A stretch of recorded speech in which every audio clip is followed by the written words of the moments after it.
Welcome to the Fantasy Golf Bag Podcast, presented by FantasyGolfBag.com, your number one source for the most in-depth PGA Tour analysis in the daily fantasy and sports betting world. Each week, our experts will discuss everything you need to know, from the course preview and key stats to top plays, fades, and strategies.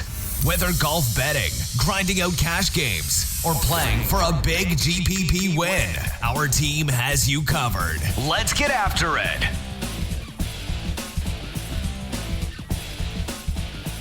Welcome back to another episode of the Fantasy Golf Bag Podcast. I am Access here today to talk about the WGC HSBC. Yes, you heard that correct. I am talking about golf on the PGA Tour and not the Euro Tour for the first time in what seems like forever. Drew couldn't make it tonight. He is at an actual golf tournament, so I'm holding it down for another fall swing solo pod. We're coming off the Zozo Championship, which is primetime golf, watching Tiger Woods tie the record. I'm not going to go on too much about that. What can I say that isn't already been said by thousands and millions of fans? It's just awesome that, you know, he won the Tour Championship, Masters. Now this, 3 wins in like 15 starts. It's just awesome when we weren't sure if he could ever even be competitive. So I'll leave it at that. It's just awesome. When Tiger wins, I just love it. I'm a huge Tiger fan. That's why I got into golf when I was younger, like many of you listening. It's just awesome stuff. So we'll just move right in, though, to the WGC. Moving over to China, it's a pretty solid field. I don't really know what I was expecting compared to what this normally is. Obviously, they don't normally get the top 50 in the world to all come to this WGC. It's this time of year. A lot of those guys just aren't playing, and it's in China. But there was enough that came over for the CJ Cup, Zozo, Skins game. Now they're here. You might as well go collect more free points and more free money with all these short field events. I mean, some of these guys, yeah, very important points. And if this podcast was more about just talking golf, I'd rant on some of that crap too, but it's not. So it is a WGC short field, no cut. Again, something we're getting used to. Not something I particularly enjoy from a fantasy perspective. I don't mind it as a spectator. I personally feel like, and again, this could be wrong, and maybe you're different. I personally feel like it takes away some edge from getting players through the cut. Of course, it takes away some variance too, because not picking golfers who make the cut isn't all just pure skill. Although I think there is a skill to it, and it's part of lineup building, that I do think there is an edge when there is a cut that is taken away with a no cut. Maybe I'm wrong, and maybe other people feel opposite, like they don't have to deal with the cut, so maybe they build better because they don't worry about having to. So they're more free with their build, if you will. So maybe some people have the stones to build lineups they normally wouldn't, and they actually do better because of that. Maybe they should be doing that each week. Not really sure. Maybe you like it. It's just something I prefer. I prefer cut events when it comes to the DFS side of things. But we'll move on. We'll talk about the course. Sheshan International. It's kind of an odd course. And I say odd. I guess it's not odd. You can attack it a variety of ways. We don't have strokes gain data, so some of this is just me trying to infer things based on the limited data we do have from the course and looking at overheads. I did a little bit of estimating based on roughly 300-yard drive. I know some guys drive it more than a lot of guys drive it 300 now. So some guys will have even more shorter shots in, but you can really have a lot of wedge shots here. The par 5, it has reachable par 5s. It has a couple par 4s that are drivable, especially for longer guys, they're drivable. Otherwise, they're very short wedges to lay up. Same with the par 5s. Very short wedges, obviously, if you're laying up anywhere from 100 to 120. So you could have at least 4 wedges like that for guys who aren't necessarily going for the green. And then the number 3 is probably a layup because it's so far uphill, but that's another 125 yard shot depending on where you lay up. Other than that, then you have the 4 par 3s are very long, 200-ish, so you have some long irons there. 15's tough, par 4, that'll leave you about a 180 in from roughly 300, 290. So I'd say long irons and short. There's not a lot of middle irons here. It seems like a lot of like wedges and 185 to 210 yard approaches, and that's including the par threes.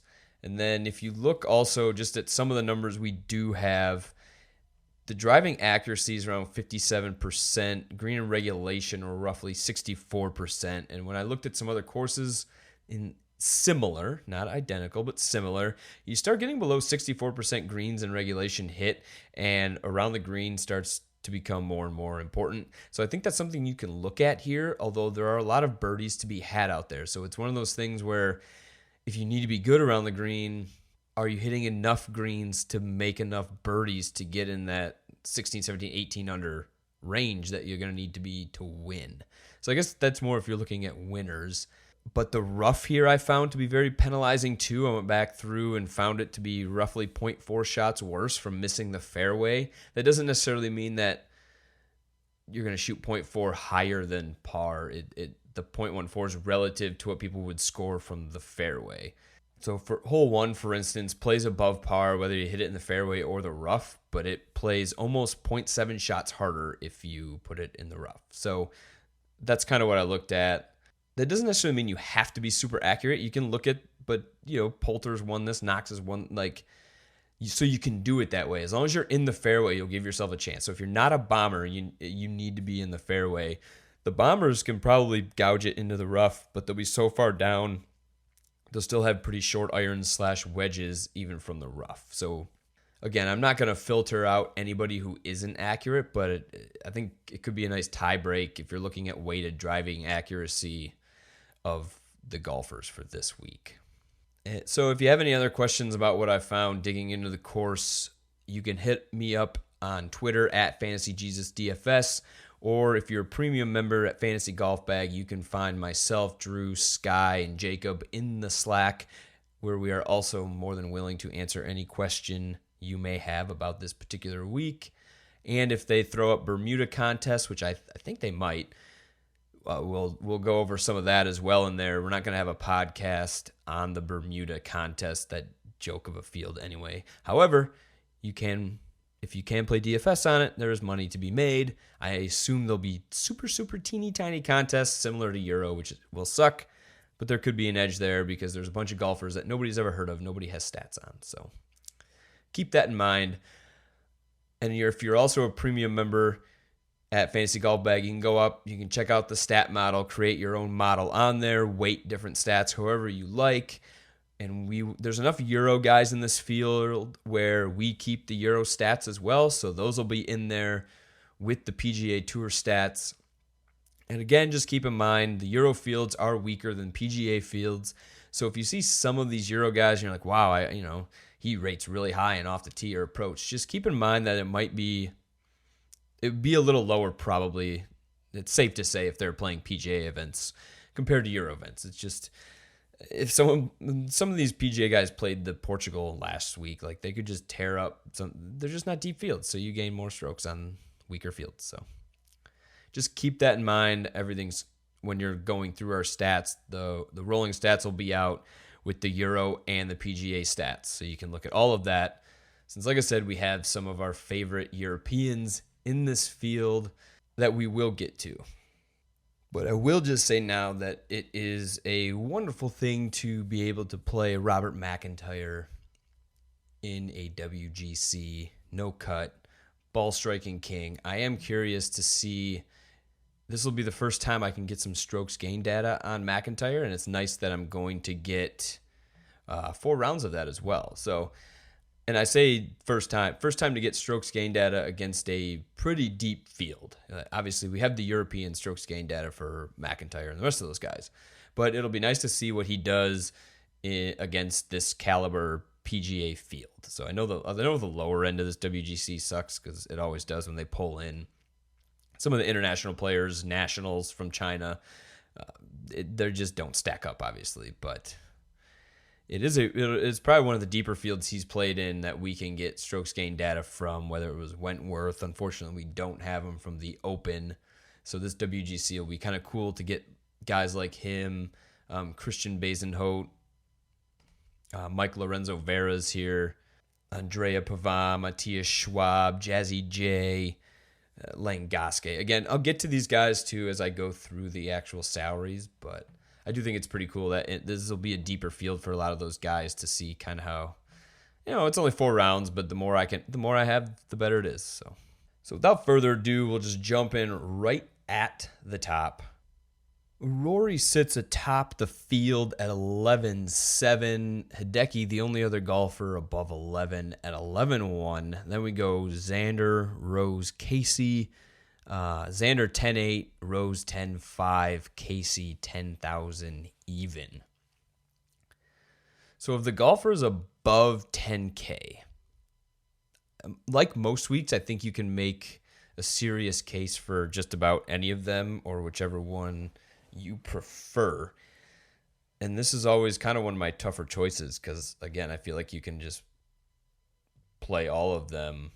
And from an upside perspective, I think it's obvious with Rory. When Rory's on, we see him just storm fields and win by 3, 4, 5 strokes. Not many other golfers can do that. Not many other golfers have done that. But you're paying for it. It's 11-7. He also has, over his last 36 rounds, one of the higher weighted driving accuracies in this course. And, of course, we know the distance he has as well. Very high weighted green and regulation. Approach is about 0.8 strokes around.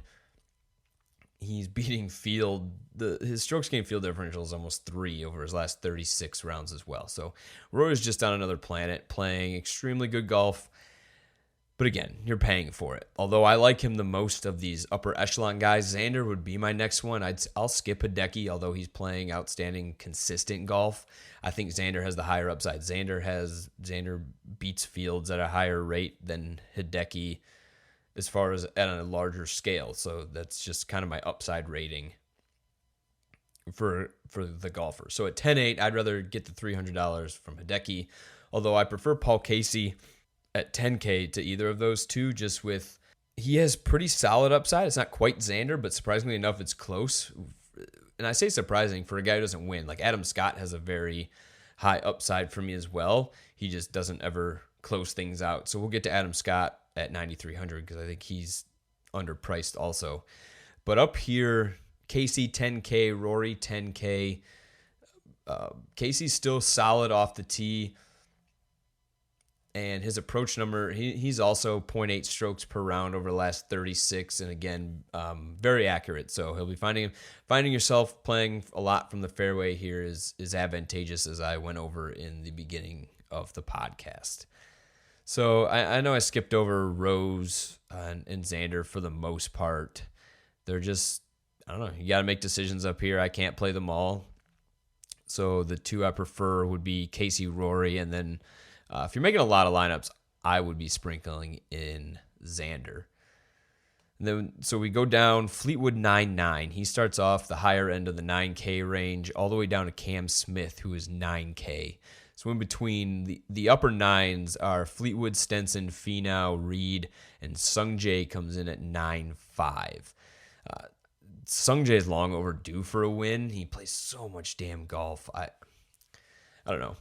He's just, overall, his game is just solid. So he's accurate off the tee. He's pretty good around the green, which he needs to. His irons over his last 36 rounds actually have been letting him down. He is actually negative per round, although barely, still negative.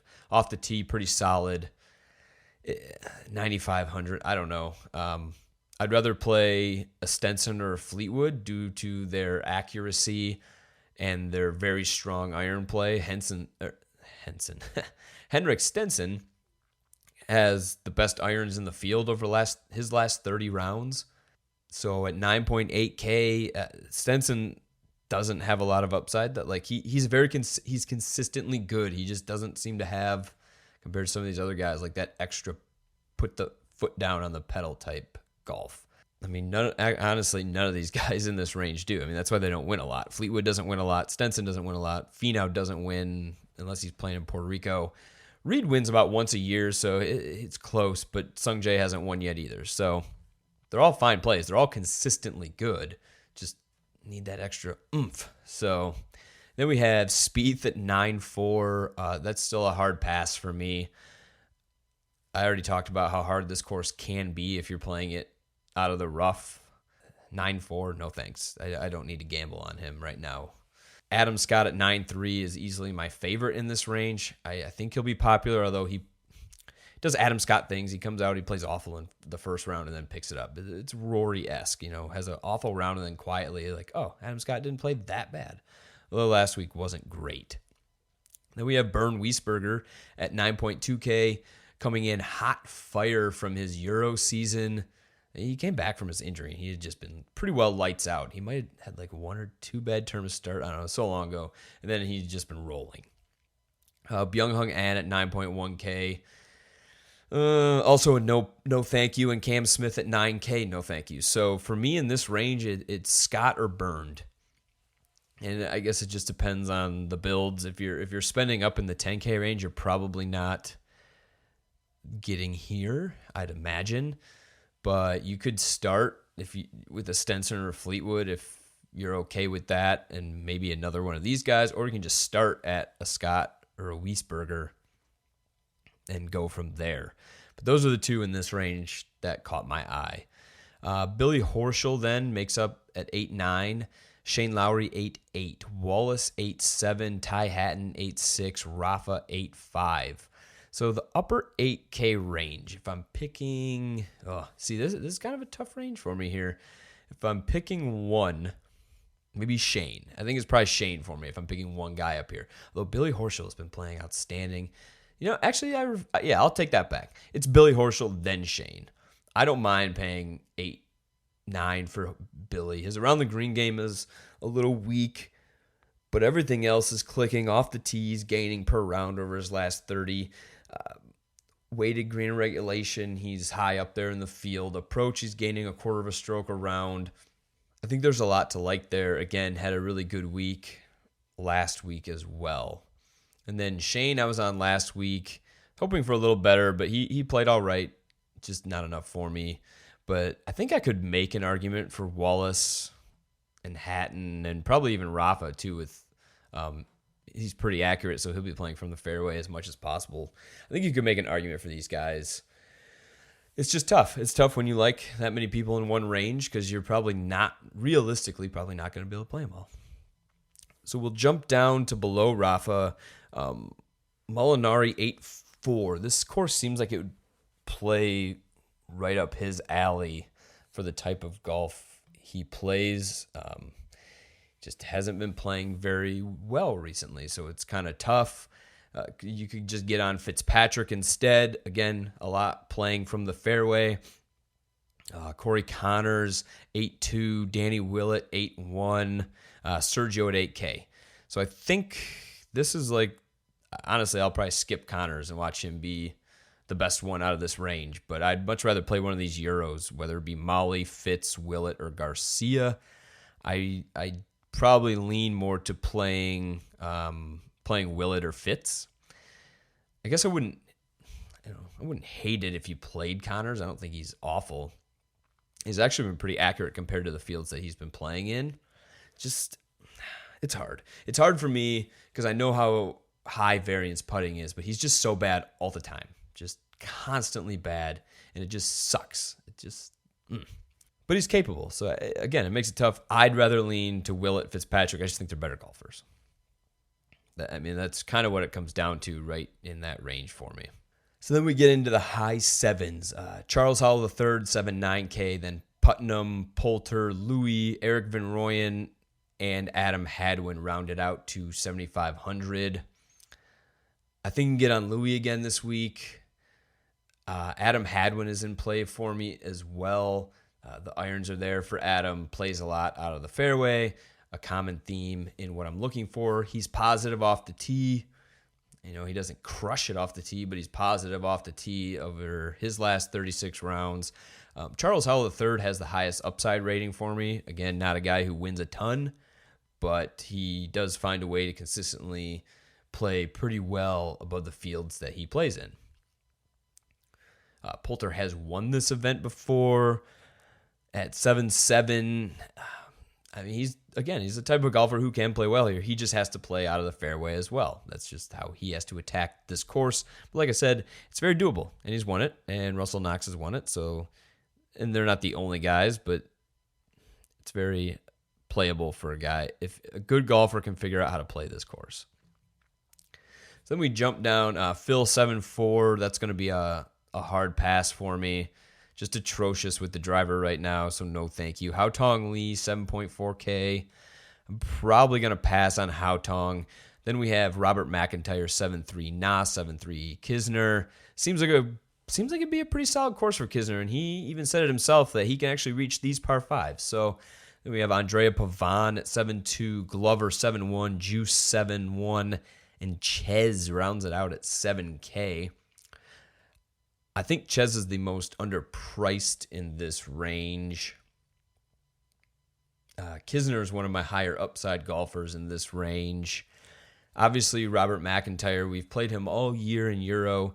At 7.3K, I don't expect him to come out here and storm it and win it, but he's talented enough with the driver and the irons to at least give him a chance. He's very tilting on the greens as well. He misses a lot of shorties, but he gives himself so many opportunities. At 7.3K, and 4 rounds of Robert, I think I think it's a great play down here. And he might be popular. I don't know if guys will be clamoring to play him. I don't know how many people follow Euro enough to play him down here. But there's not anyone else down here that really screams play me. Like I said, I could get behind Kisner. I could get behind Reavie. I think Reavie, like I said, is probably my favorite for the price down here. So we'll skip. Oh, and I forgot I left out Keegan Bradley at 7,000. Again, another guy who plays a lot from the fairway, very tilting on the greens as we know, but the irons have been very good. Been playing pretty well off the tee as well. 7K is probably a little cheap for Keegan too. He just hadn't been playing all that great. And then we have Kitayama 6'9", Zhang at 6'9", Bubba, Basenhout, Answer, Kokrak, Schwab, Poston.